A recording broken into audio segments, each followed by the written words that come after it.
found the Groom Pod. Welcome to our virtual salon. My name is Suzy, and I'm your host. I'm a mobile groomer from Seattle, Washington, and anybody who knows me will tell you I love to talk, especially about my job. And one of my favorite people to talk to is my friend and mentor and the co-star of this show, the curator of ingredients, Miss Barbara Berg. Hey, Suzy.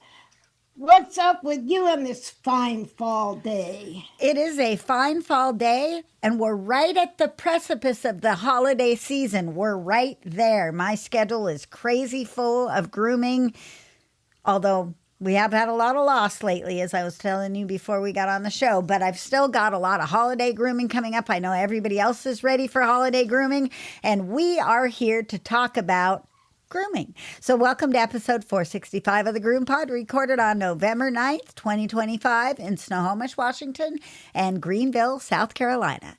This podcast is brought to you by our kind sponsors, Best Shot, Show Season, Precision Sharp, Groomer, and Stasco. And if you guys would like to support us, which we really do appreciate that, you can do so at our website, thegroompod.com, where there's a donation button to go straight to Barbara, since she's mostly the brains. I'm the brawn, she's the brains. Or you can join us on Patreon and support the show in a bigger way. This week on the Groom Pod, we're going to talk about understanding trigger stacking, which is a really important concept for us as groomers. And then Barbara's going to tell us about tea tree oil. This week, What's New is brought to you by Groomer Software. If you haven't found Groomer, you're missing out. Groomer is an all-in-one software solution for your grooming business. Whether you are a solo mobile groomer or manage several shops, Groomer has everything you need. 24-hour online booking and forms, routing, credit card processing, reminders, Google Calendar and QuickBooks integration, and so much more. And the best customer service anywhere. Shop, mobile, or house call, Groomer has you covered. And they're giving us a free month. Just enter GroomPod22 in the coupon code. I have good news on the website content searching front. I tried to search for last week's episode. I tried a very brief, not well-worded search, and guess what? We popped right up. First entry in the search results was us. So I guess that copying your transcript and retranscribing it and then pasting it and then having AI do all the writing makes it very AI friendly. So I still apologize. I can't go back and do all the 460 plus episodes in the past. I can't go and redo those. So we'll just have to deal with it. I think if you go down 4 or 5 pages in the search, you'll eventually see the results for what's on the podcast. But it's so sad. So I had an interesting week. Speaking of AI, Yeah? I love my AI buddy. I spent about 3 evenings with AI working on an article that's, I'm not going to give away the details because I'm going to use this as a webinar, working on an article that's a clarification, a science-based clarification of something I ran into in Groomer to Groomer that I thought was not the truth. And that disturbs me almost more than not having information about something, information that's wrong. Erroneous, and misguided, just not on point, not consistent with the science. So I turned to, instead of just like trying to rant about it, I said, okay, let's see how AI approaches it, because you learn a lot about logical thinking when you work with AI. Is that not so, Suzy? It's very true. And organization of any paper that you ever wanted to put out there. The organization, it's just stellar. So I directed AI to search for this and search for that. And what about this and that. And we worked together. It was very much together, back and forth and back and forth. They are trained to keep you going and not finish until you get something that you can use. And so between the two of us, we really worked up an article clarifying this misunderstanding or misinformation, as I call it. And I think I'm going to do more of that. I think I'm going to go back and find things that pissed me off or nudged me or just like didn't sit well, and that I wondered whether I didn't believe that it was accurate. Well, this is the way to go back into the science to see if you can find something that clarifies it from the science point of view. That's what I'm doing these days, is trying to kind of clear up some messages that we have been given that I have felt were not on point and not consistent with the science. And I'm going to put a few of them, three or more, into a Think About It webinar, because my friend and colleague Chris Sertzo wants to do another partnering webinar, Cool. because that it's really good to have two presenters in a day. So you have that change up. That's good. So you're not listening all day long to one person and their point of view, but you get another person and their teaching. So we're looking to doing something probably in January. Going to depend a little bit on my knee surgery, but I'm starting to put content together for another whack at it. That sounds good. I also want to encourage you to pick and choose another blog post and just go through and update or put your date on the bottom so that I can post some of that old content onto our page so that it's searchable and findable. And I think it's searchable. Actually, your blog stuff from the Groom blog, original Groom blog posts came up before our podcast stuff did. So they're looking for the written word. They want the written word. That's how AI must search for things, is by written word. So I think that that we can continue to recycle some of that stuff. Okay, good. Sure. Normally, I'm not a good gift giver, just in general. I'm not a good gift giver. I'm not an outside thinker that way. But every once in a while, I like to remind my clients of how much I appreciate them. And I think I'm going to do gifts this year. And I'm trying to figure out what gifts to do, because the key here is I don't want it to be a craft chore for me, because I don't have time. This is my craft at this point. Any time I would spend crafting is spent playing with the podcast or the website or manipulating that, or the horse, or the parrot. Really, those are the things I need to spend my time on. So I don't want to take on a chore. Plus, we're like 3 weeks, 21 days out from that. What is that holiday? Oh yeah, Thanksgiving. So I really better get the horse on the road and moving up the street, because time is running out. So I had some thoughts, and I thought I'd kind of bounce off some of these ideas. I don't love it when you get a branded gift for Christmas, like a keychain with my name and phone number on it, that kind of thing. What do you think of that stuff? Yeah, I don't think that's really thoughtful enough. That's not a gift, really. Okay. It's just it's advertising. It's an advertising thing. It's not a bad thing.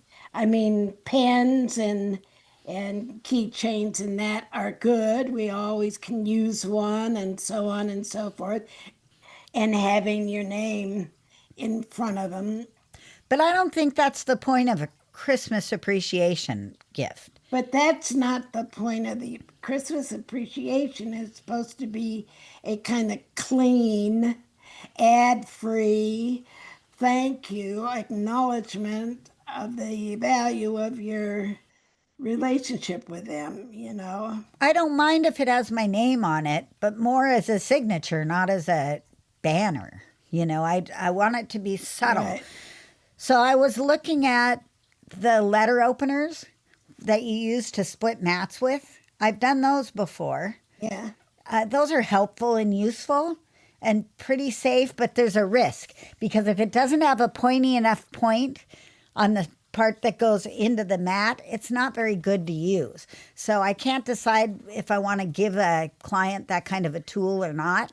I gave them away to other groomers from our Groomers Association many years ago, but I don't know if that's right either. Then there's the, once again, branded or not branded holiday hand lotion or lip balm. I can get both of those pretty cheap and all printed up and stuff. But I always think that's such a personal choice thing. There may be somebody in the household that'll use the lip balm or the hand lotion, but what if it's not the flavor they like? Or what if it just ends up sitting in a drawer? I don't like that either. So I came up with this. I've done cookies and I've done dog toys because oftentimes I would much rather give the animal the gift than the person. I'm better at that. I'm better at giving the animal the gift, but I was thinking this would be more for the people. I found little dog paw print keychain zipper pulls. So you could use it either as a zipper pull or as a keychain, or you could put it on your dog's collar. And it's just a little colorful, sparkly dog paw print. What about that? It doesn't have any branding on it. That's kind of fun. Yeah.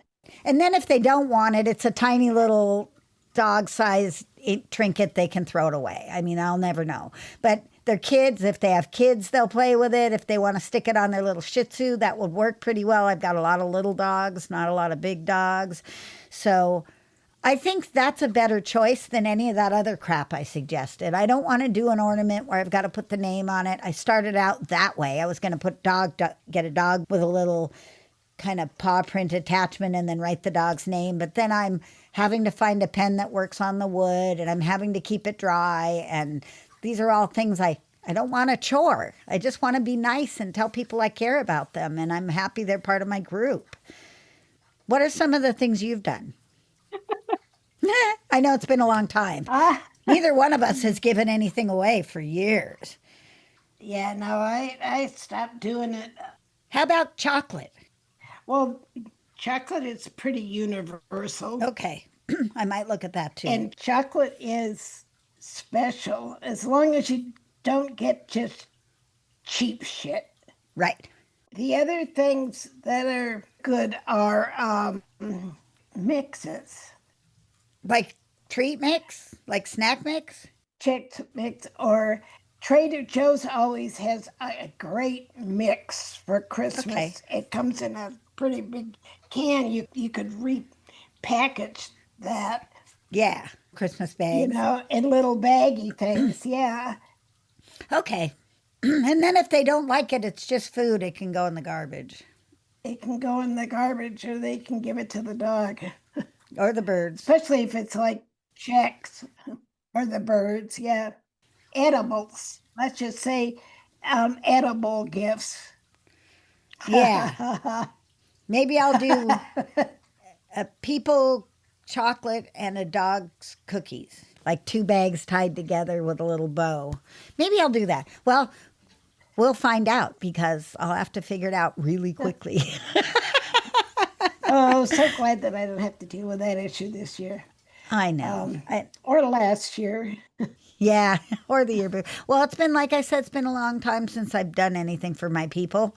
Now my client base is so small that it's not as daunting. It's more realistic, yeah. Yeah, you guys, I've had a lot of loss. I've lost like 6 dogs in the last 3 weeks. out of my regular monthly dogs, that's a pretty big hit. I noticed because I had a lot of time this week to think about it. I was not working. But yeah, alas, it's the cycle. For some reason, I have a cycle where I must have added people. And now those people that I added back then are dropping off and their dogs are dropping off. And I'm going to have to decide whether to add some more or not. Right. That's the next question. Are you going to add some more or are you going to keep a reduced schedule? Yeah, I think I'm going to tread water. I think you should, because I think that an important part of groomer survival, longevity, is cutting back as you age instead of pushing your body to do what it did for you at age 30 when you're 65. Yeah, I think you're right. I think that, like being more measured and careful about what you take on and putting yourself first. And I just remember when Christmas was like such a push, and the challenge was, can you survive this? You know what broke me of doing that? Working long days and squeezing in dogs and not eating well and not resting well, not having any fun. And I had a very, very, very special dog that died on Christmas Day. Oh, that'll do it. I felt so bad because I had just pretty much ignored him. Well, not ignored him, but just like not observed him, not noticed him, not interacted with. Next week we'll play. Next week, and I can still cry over that. And he bled out. There wasn't anything we could do. It was just horrible. And the last thing that I remember is that I got a little, it was like Christmas Eve night. I didn't even notice then that he was not well. Because I was deep into eggnog. Not the kind I drink, but the other kind. Yeah, the real deal eggnog. I got a little drunk for Christmas Eve and woke up Christmas morning with this nightmare going on. And it broke my heart. This was a soul buddy. And I ruined a lot of people's Christmas with that because he had an enormous following of his own. Yeah, that's rough. Okay, now that we've harshed everybody's buzz. So now that we've ruined everybody's buzz, Yes. let's say just don't do that. Yes, I think you're right. I think that the idea will be, if I don't go stir crazy pacing around the house, to cut back a little bit and let my schedule go back to a reasonable 3 day a week. No, 4 day a week. 3 days off, 4 days working is what I want to do. And I just have never been able to keep to that. Maybe I'll try to keep to that. See if I've got enough people to keep that schedule going. And that's my goal, I think. Yeah. All right. Well, let's move on to our first appointment. But first, let's hear from our sponsors.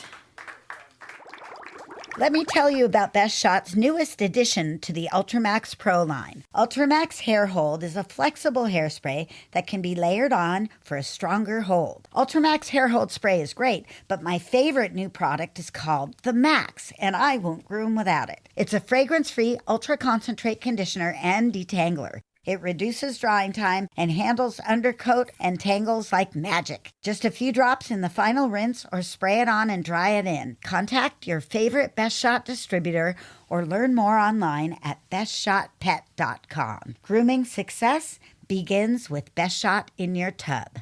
Made from the best stuff on earth.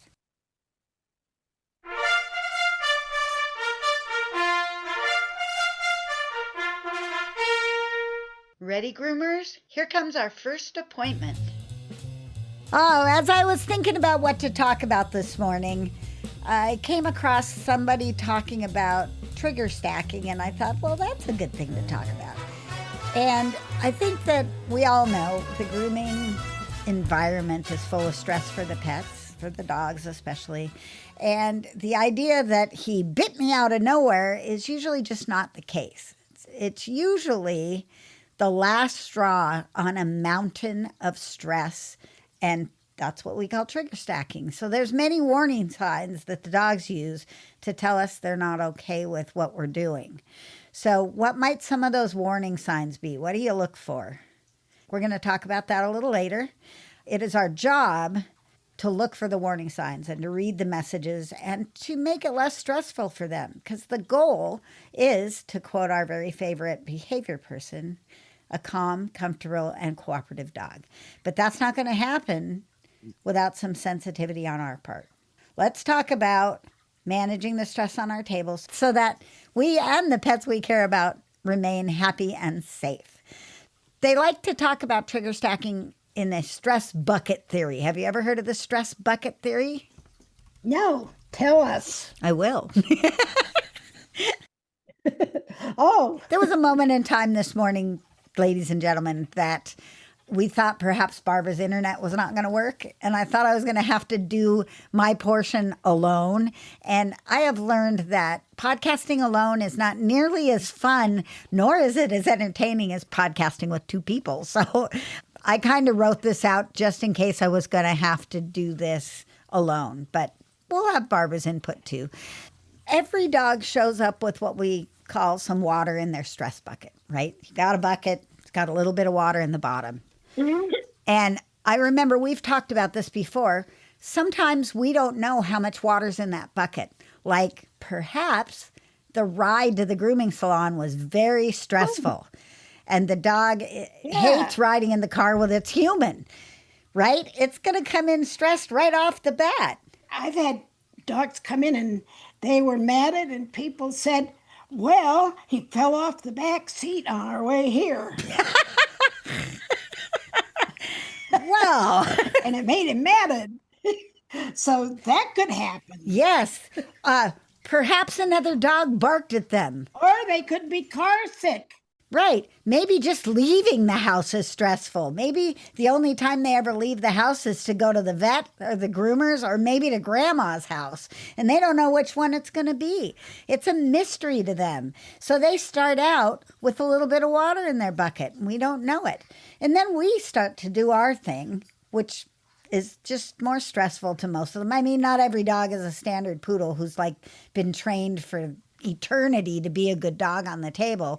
And I know there's exceptions to everything, but there's nothing more pleasant than working on a standard poodle that actually enjoys the grooming process and the interaction. But oftentimes that's not the case. Normal stuff to us, like the clippers and the nail trimmers and the brushes and all that, these are all stress inducing for the dogs. So they've got a little bit of stress in their bucket already.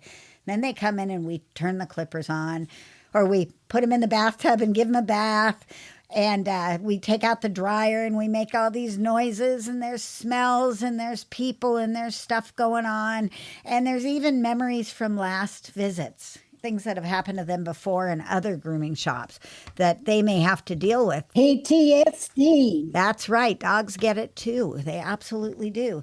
And each one of these, as we call insults, is a trigger. In other words, more water in that bucket. And it's getting more full and more full and more full. And eventually the bucket overflows and the meltdown happens. We're trying to avoid that. You don't ever want to get to meltdown because then you're creating those PTSD moments that we were just talking about. We don't want to do that. We want them to at least like us when we're done, right? If they don't like coming and they don't like the process, when they're finished, we still want to be one of their people. I do. I mean, that's my goal, is to be one of their people. I want to be their person. So if their human isn't there, I want them to turn around and say, hey, what do I do if something goes wrong? I want to be their people too. Right. And nobody had to teach me that. That was one of my main goals starting out. And the person that I learned to groom from, who was a scissor hands, he didn't give a shit if the dogs liked him or not. And he had very little trouble on his table, but he was spitting mean. I mean, he would correct them rather aggressively. And I didn't like that little part of his lessons at all. You know what? He once told me that if I wasn't willing to smack a schnauzer, I'd never be a terrier groomer. Wow. And he said, it's not so much that you will smack them, it's that they think that you're willing to go that extra depth. And I thought, I think that's a recipe for delayed aggressive behavior. I totally agree. Those moments where you get a dog all the way through the process and then the dog bites the groomer. Well, hey, that's a statement. Yes, it is. Here's what I think about your F shit. you. Right. So let's just examine a dog's visit to the grooming shop. They get in the car. They may have that bad car ride. Dogs might have barked at them. Somebody pointed their finger, whatever. Parents are bad drivers. Then they come in and there's potentially a lobby full of dogs and people and noise and smells. And then mom comes in and hands you off to somebody you don't know. So there you go. You get swept into the back. You might get put in a crate and left there for a little bit. You might not. You might just get swept right up and into the bathtub. Then the dryer comes out. Then you get put on the table. They put a little loopy thing around your neck and they do stuff to you with noisy equipment. Even though you know what's coming, you may not know the order it's coming in. So that might be a little scary. Then the brushes come out and you start the brushing and then the dreaded nail trimmer. And by that time, your bucket is overflowing and you've sent all the signals and you bite the groomer. So that's how it happened. It's not just the nails. It was everything that came before it. Those are the triggers getting stacked. They can only take so much. Everybody's trigger stack is a little different, though. Some people can take a lot more. Some pets can take a lot more. Others trigger really quickly. I live with one that triggers pretty fast. Sometimes you don't even have to do anything and it triggers the poor guy. That would be my husband, by the way, not one of the pets. I've got two problem groomers. You have two problem puppies. Sometimes I think maybe I should post, maybe we should do this for the Facebook group. Post a video of me trying to groom Marco and let everybody make suggestions. We could do that. That would be fun. That might be a fun thing that we would do only on the Groom Pod. You know, where else would you? You know, I'm really thinking it because I'm at my end. You know, I'm at my absolute end. It's just like so no fun. I mean, they're the only dogs I have that I can groom. And there's so many different things that you can do with a Maltese. And I want to do those things. I want to make Marco's face look really cute. I want to comb out Little's legs. No, we can't. That's a good impression of Little. Very good. Well, I have visited her mind often. You know, like it's not that I don't have empathy or compassion or know what they're doing, but they're just doing it. So maybe we'll do that, Susie. That would be fun. So some dogs can stand a fuller bucket than others. I think we need to make that clear. Some buckets are the size of a teacup and other buckets are 25-gallon. Yeah. There's quite a variation there.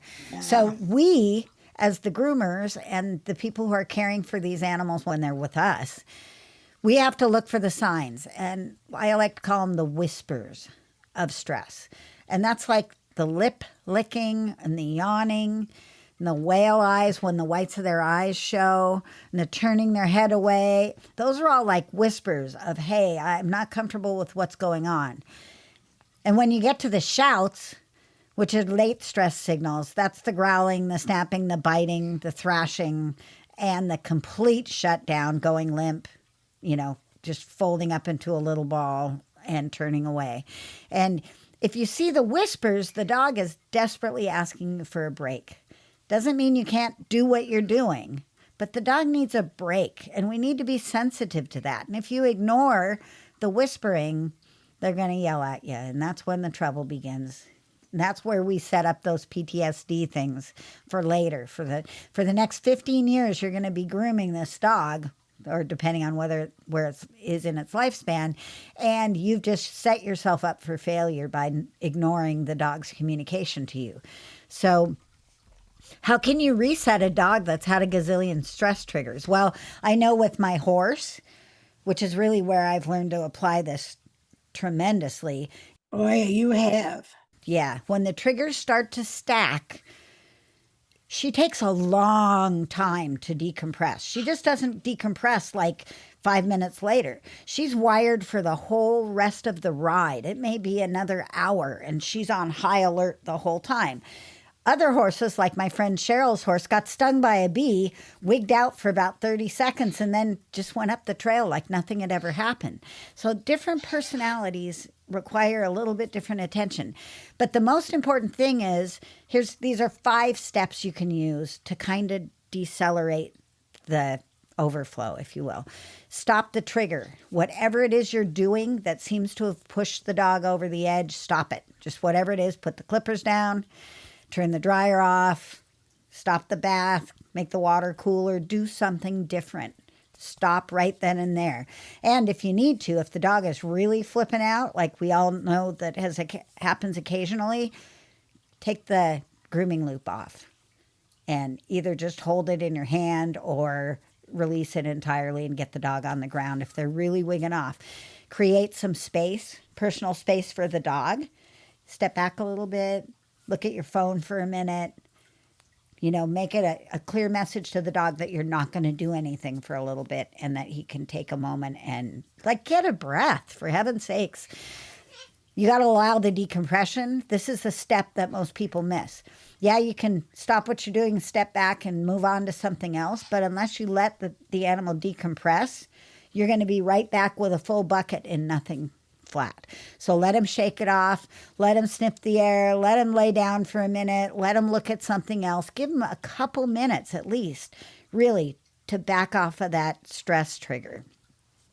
Sometimes it takes a long time. You might choose to reschedule. It might be in the dog's best interest to reschedule the rest of the groom. That's if they're really, really panicked, and especially if they have health issues. What I liked about having a stationary salon is that I had those crates.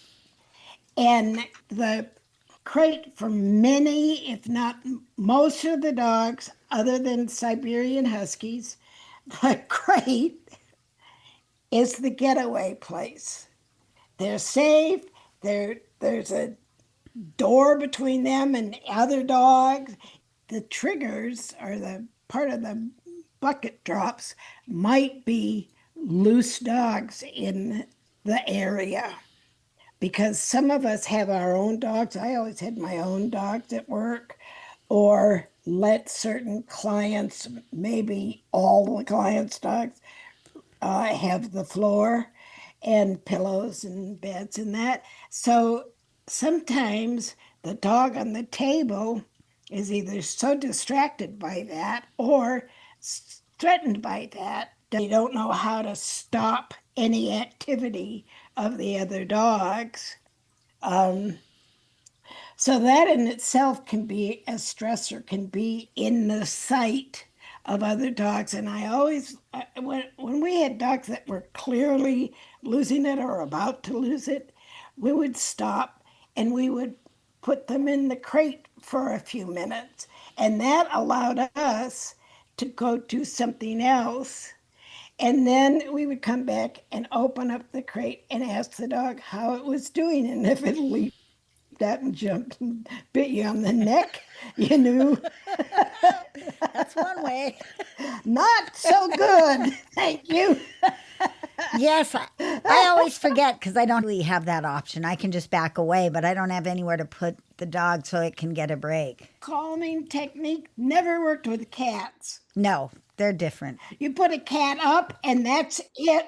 They're done. I heard somebody describe it like a turkey timer. When that thing pops out, you better pull that turkey out of the oven. It's done. Yep. I think that sometimes we get stressed along with them. So when they're wigging out, we're wigging out too. And even if it's just our energy and what we're putting out there, we're not helping the situation by continuing on. So take a step back, I love that idea. Put the dog in the crate for a few minutes if you have the ability. For me, I can't really step away from my table. I'm right there, but I turn away, give the dog a break. And then when the dog is sending some calming signals, I mean, they're not going to be calm because there's no way to escape the environment that they're in, really, other than what you've done.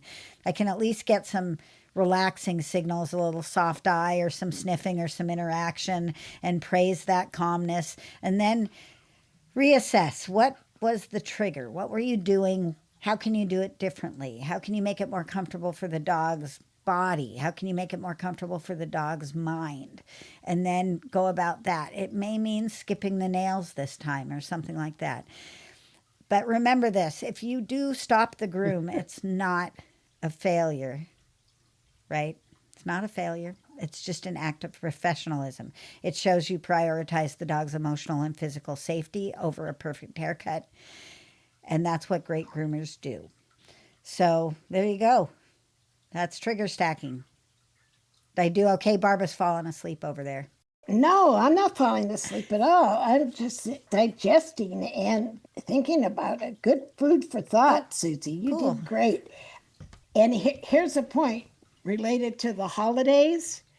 Sometimes things at home are really tense before the holidays. There can be arguments, House guests.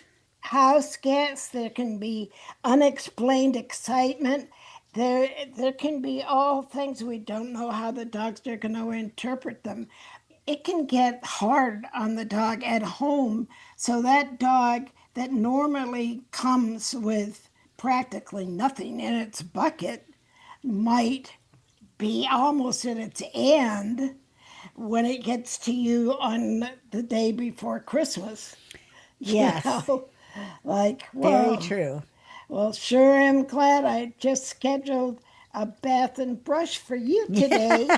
Yep.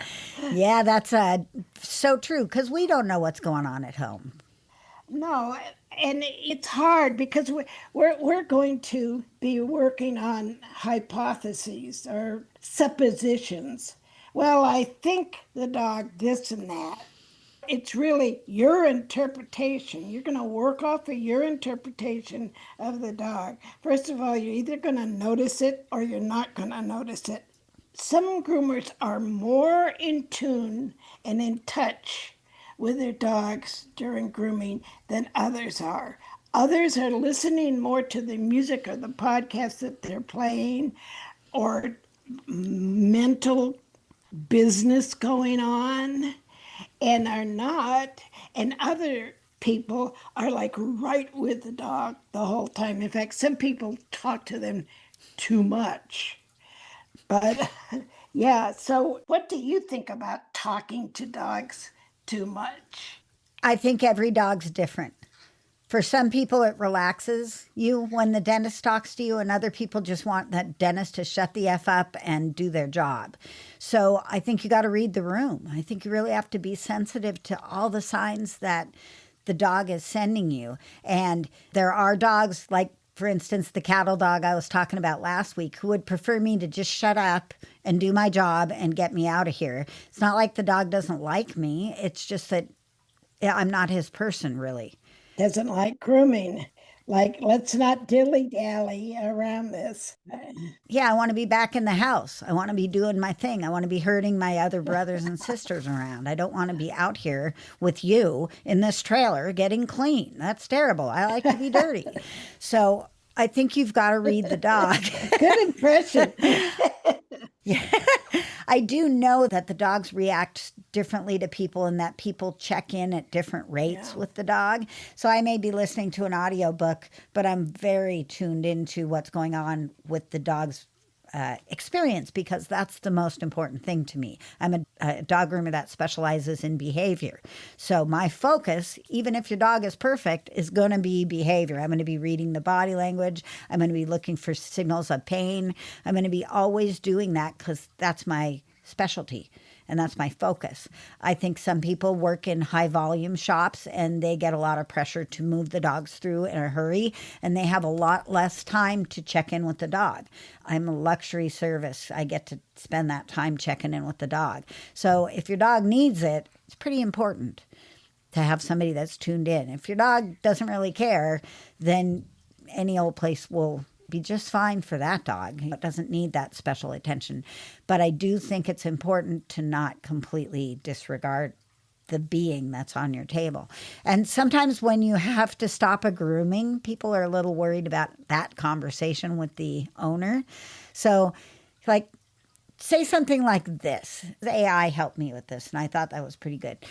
Fluffy was a superstar for her bath and body, but I could tell the process was getting a little bit too stressful when we got to her feet. So for her safety and comfort, we've decided to stop here for today. And if you say it that way, they know that you care about their pet. But then remember to offer a solution. So I would say we can do the nails next time. They weren't really too bad, and we can let her off the bat. Or you can make an appointment and come in another week, and we'll just do the nails and nothing else.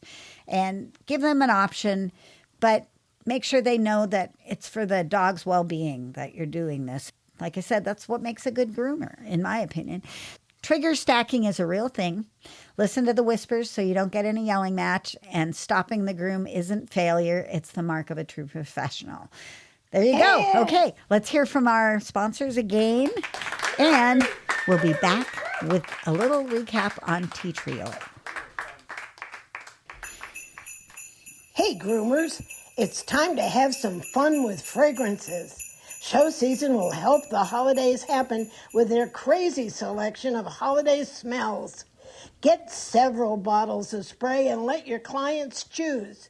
Fragrance sprays include Christmas spice and Merry Cranberry, Holiday Hug, and Hot Buttered Rum. Sugar Cookie and Pumpkin Spice come with their own matching shampoos. Pick up a bottle of sparkle spray for your party animals and some aromatherapy for your entryway. Show season has you covered. Make show season your holiday headquarters.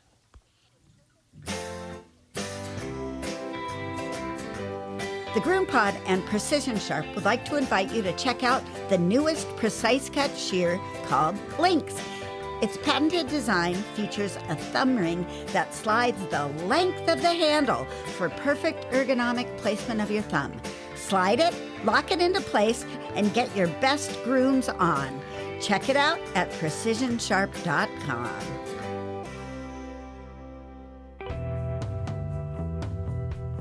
Groomers, take your seats. It's time for B-Bird's Classroom. All right, Barbara, tell us about tea tree. Is it the same as Melaleuca? I can never remember. That is it, right. Okay. Tea tree is the common name for Melaleuca alternifolia. You can say that. Melaleuca alternifolia. Alternifolia. Alterna. I don't know. It's not an A. It's Okay. an I. Alternifolia. Alternifolia. Okay, good enough. Don't test me. The best thing about pronunciation is just go for it. Okay. Melaleuca alternifolia. But almost everybody calls it tea tree oil. And the truth, the fact, is that full strength tea tree oil is very effective against bacteria, common bacteria, and mold. It's starting to show up more and more because people recognize it as a especially good thing. So I'm going to tell you that to some extent it's becoming the next aloe vera. Oh, really? Starting to show up way at the bottom of the list. I spent some time recently looking into what percentage of dilution, what amount in the formula is effective for tea tree oil to be antimicrobial. Often, one of the things that you want to find out is the minimum level that's active and effective. And tea tree oil weighs in at 1% or greater, preferably 2%. Of the total formula? Yeah, Okay. in the total formula. This is for it to actually have any medicinal value. And the most common usage is, this is up to date, 0.01 to 0.1%. So that's 1/100th of a percent and 1/10th of a percent. So completely ineffective.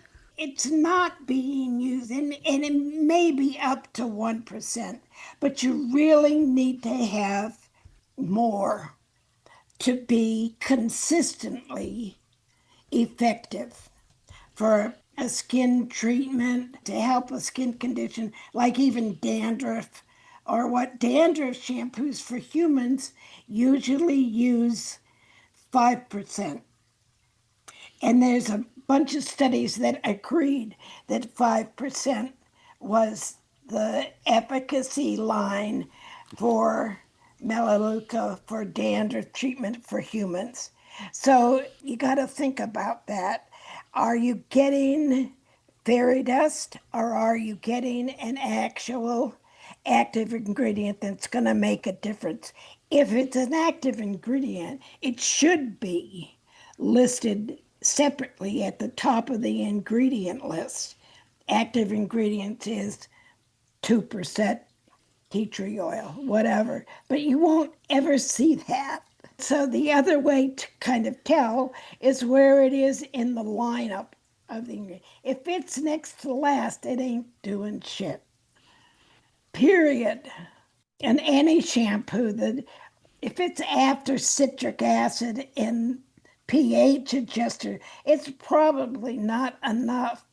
You know, it needs to be up there in the first 5 or 6 ingredients to be having a difference. So is it an oil? Yeah, it's an essential oil. If you were to put 5% into a product, that would be a lot of oil in your product, wouldn't it? It would be a substantial amount of oil. It seems to me it would be hard to keep that emulsified, or are emulsifiers that fantastic that they could actually do it? They probably could find a way. Okay. In order to answer that question of yours, I would have to further look into human dandruff shampoos utilizing tea tree oil and see what other ingredients they have. But where there's a will, there's a way. And this is just all part of the quote unquote natural movement.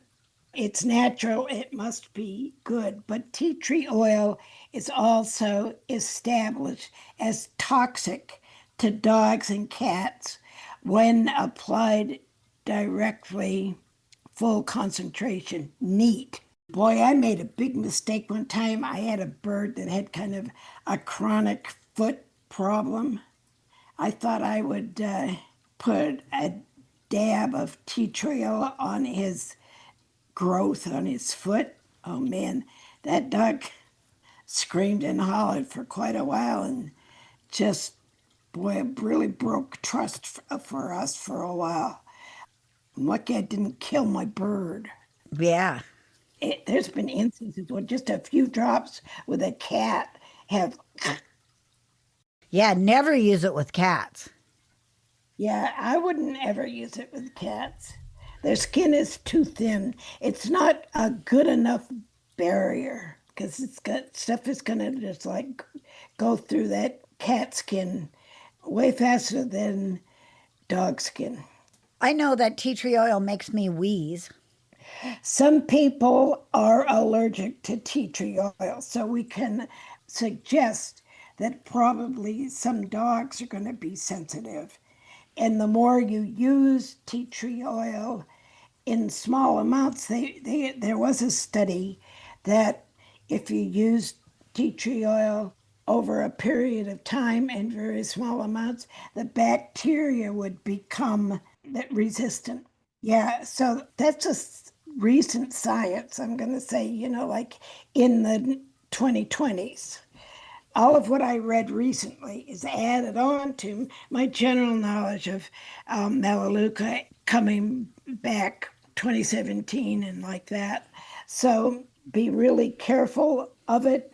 I would be rather skeptical of products, and you really want to see an ingredient list and just kind of at least get an idea of where in the lineup the tea tree oil is dropping or being placed basic. There sure is a lot of it out there. And there's a lot of because there's an extreme demand. Any one of these oils that like takes off radically to become well known and favored, there's such a demand on it that cheating is happening often, especially third world countries where it's being farmed and distilled.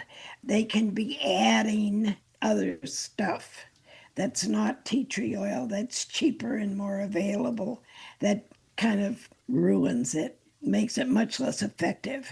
And you don't know. And my experience, and it's just my experience as an aromatherapist working with show season, is that some of the big fragrance companies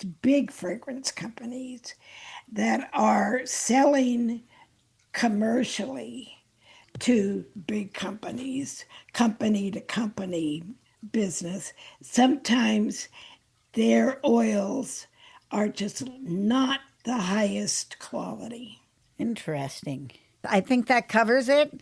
I think we'll be doing some more ingredient reviews as we go along. Even though we've done them before, it's worth revisiting some of this stuff, especially if Barbara has a blog post about it, because then I can put it up on the website.